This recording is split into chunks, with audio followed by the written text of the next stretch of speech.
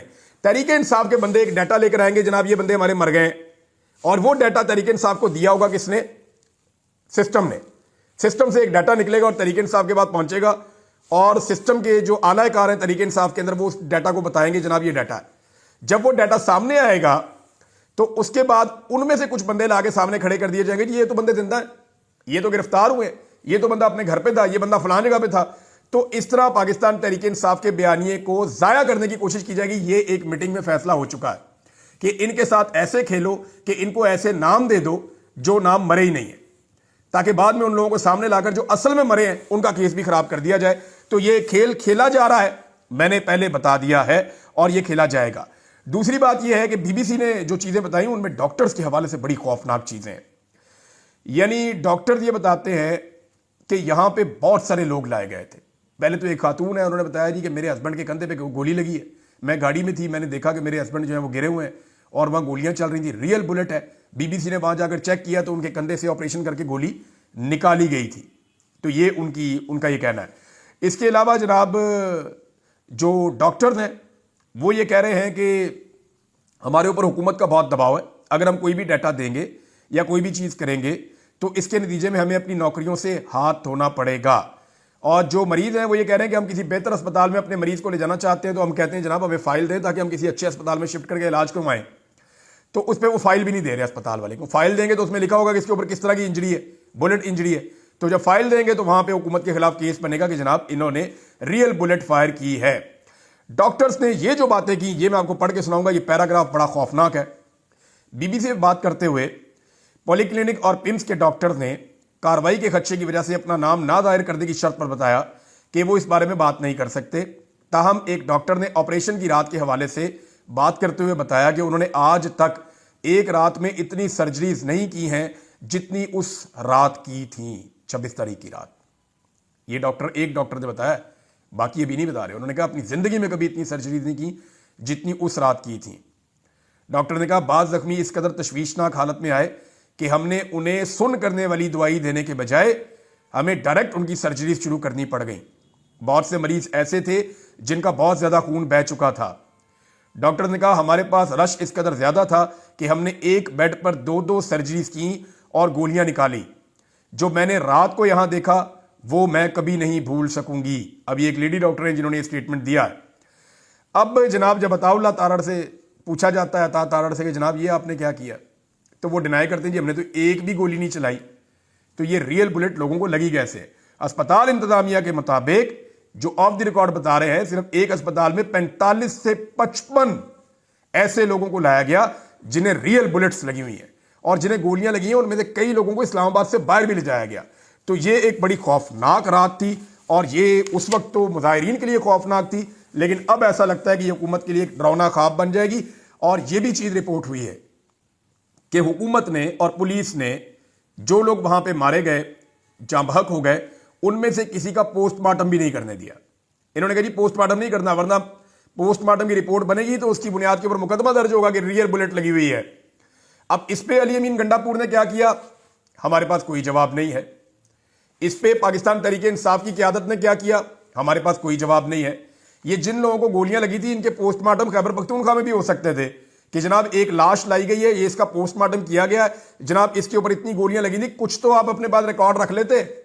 لیکن پاکستان تحریک انصاف ابھی تک سنجیدہ ہو کر ڈیٹا کلیکٹ نہیں کر رہی، اور پاکستان کے میڈیا کو بہت سختی سے یہ احکامات دیے گئے ہیں کہ کچھ بھی ہو جائے اس رات کا تذکرہ نہیں کرنا۔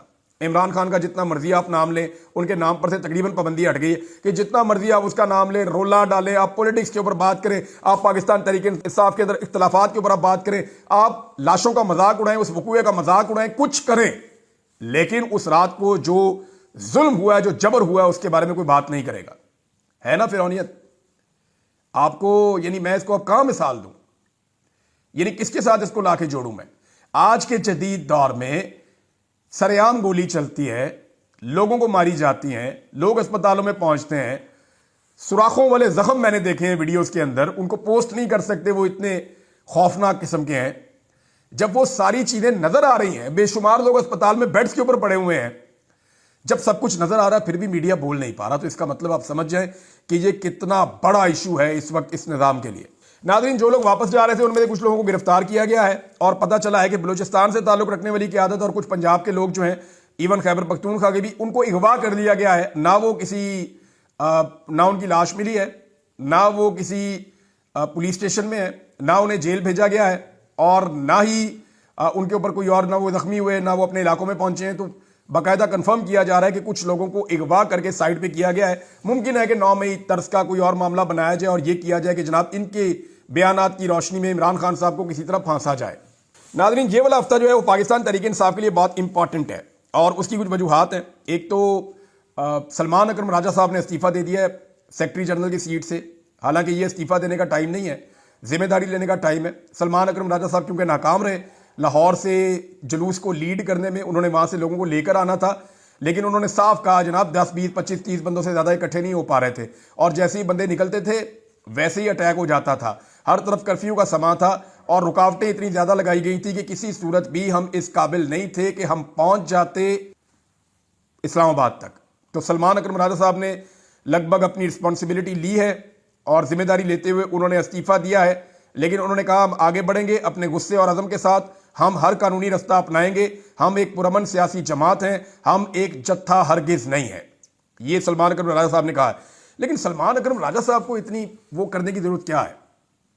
یعنی سلمان اکرم راجہ صاحب بہترین کام کر رہے ہیں، اور انہوں نے سچ بولا ہے کہ اس وجہ سے ہم نہیں نکل پائے۔ اصل میں تو وہ لوگ ہیں جو فوٹو سیشنز کر رہے تھے، اصل میں تو حماد اظہر سے پوچھنا چاہیے نا کہ آپ پنجاب کے صدر ہیں، بتائیں جی آپ کتنے بندے لے کر آئے؟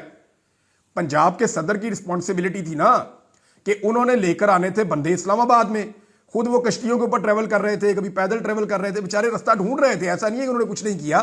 لیکن اگر پنجاب لگاتار فیلئر کا شکار ہو رہا ہے، ابھی میری کچھ لوگوں سے بات ہو رہی تھی، انہوں نے کہا جی فیصلہ آباد کے سوائے 2 ایم این ایز کے کوئی بھی نہیں نکلا۔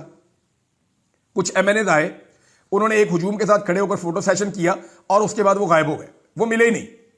نثار جٹ صاحب نکلے ہیں، اور یہ تلنگنگ تک تو دیکھے گئے ہیں، اور تلنگنگ کے بعد تک جو ہے وہ اسلام آباد تو نہیں پہنچ پائے، ڈی چوک میں تو نہیں آ پائے، لیکن حامد رضا صاحب بھی جو ہیں وہ اسلام آباد کی طرف بہت زیادہ زور لگا کے کوشش کرتے جانے کی، بڑا لمبا رستہ انہوں نے اختیار کیا ہوا تھا۔ اب حامد رضا صاحب نے بھی استعفیٰ دے دیا کور کمیٹی سے بھی اور پولیٹیکل کمیٹی سے بھی، اور وہ یہ کہہ رہے ہیں میں عمران خان صاحب کو مل کے ساری صورتحال بتاؤں گا کہ پنجاب کے اندر جو ہے وہ کسی قسم کا کوئی ایکٹیویٹی ہو ہی نہیں رہی۔ تو پاکستان تحریک انصاف کی جو پنجاب کی قیادت ہے وہ پوری طرح ناکام ہوئی ہے، اور اسی پنجاب کی قیادت نے سلمان اکرم راجہ صاحب کو دیوار کے ساتھ لگایا، جس کی وجہ سے انہوں نے استعفیٰ دیا ہے۔ حالانکہ استعفیٰ دوسرے لوگوں کو دینا چاہیے تھا، سلمان اکرم راجہ صاحب نے ساری بات کھل کر کی، اور انہوں نے چارج شیٹ کیا کہ لاہور میں یہ ہوا، سائیوال میں یہ ہوا، گجرانوالہ میں یہ ہوا، انہوں نے ایک ایک چیز کمیٹی کے اندر بیٹھ کے بتائی۔ تو جب انہوں نے بتائی تو پھر ان کے اوپر اٹیک کر دیا، پرانے جتنے گھاگ لوگ بیٹھے ہوئے ہیں پاکستان تحریک انصاف میں اپنی گروپنگ بنا کے، انہوں نے سلمان اکرم راجہ صاحب پہ اٹیک کیا۔ اور فواد چودھری صاحب کو سلمان اکرم راجہ صاحب پہ کیوں غصہ ہے؟ دیکھیں فواد چودھری صاحب کا میں آپ کو ایک چیز کنفرم کر دیتا ہوں کہ چودھری صاحب نا بڑے یارباش آدمی ہیں۔ حماد اظہر اور فواد چودھری ایسے ہیں، حماد اظہر کو تکلیف ہوتی ہے تو فواد چودھری کو تکلیف ہوتی ہے، فواد چودھری کو تکلیف ہوتی ہے تو حماد اظہر کو تکلیف ہوتی ہے۔ یہ دونوں آپ یہ سمجھ لیں یہ یک جان دو کالب ہے۔ تو حماد اظہر کے اوپر سارا ملبہ گرتا ہے پنجاب کا، ان کے بارے میں کوئی کچھ بات نہیں کرتا، لیکن سلمان اکرم راجہ صاحب کے اوپر سارے اٹیک کر دیتے ہیں۔ ذرا اس چیز کے اوپر بھی غور کریں، بندے کو انصاف والی بات کرنی چاہیے۔ اب یہ لاشیں کہاں گئی اور کتنے لوگ شہید ہوئے، کتنے لوگ لاپتہ ہیں، پاکستان تحریک انصاف کو اس کے اوپر باقاعدہ انکوائری کر کے صحیح ڈیٹا دینے کے بعد سوگ کا اعلان کرنا چاہیے۔ یہ بہت بڑا سانحہ ہے۔ اب تک کے لیے اتنے ہی، اپنا خیال رکھیے گا، اپنے اس چینل کا بھی۔ اللہ حافظ۔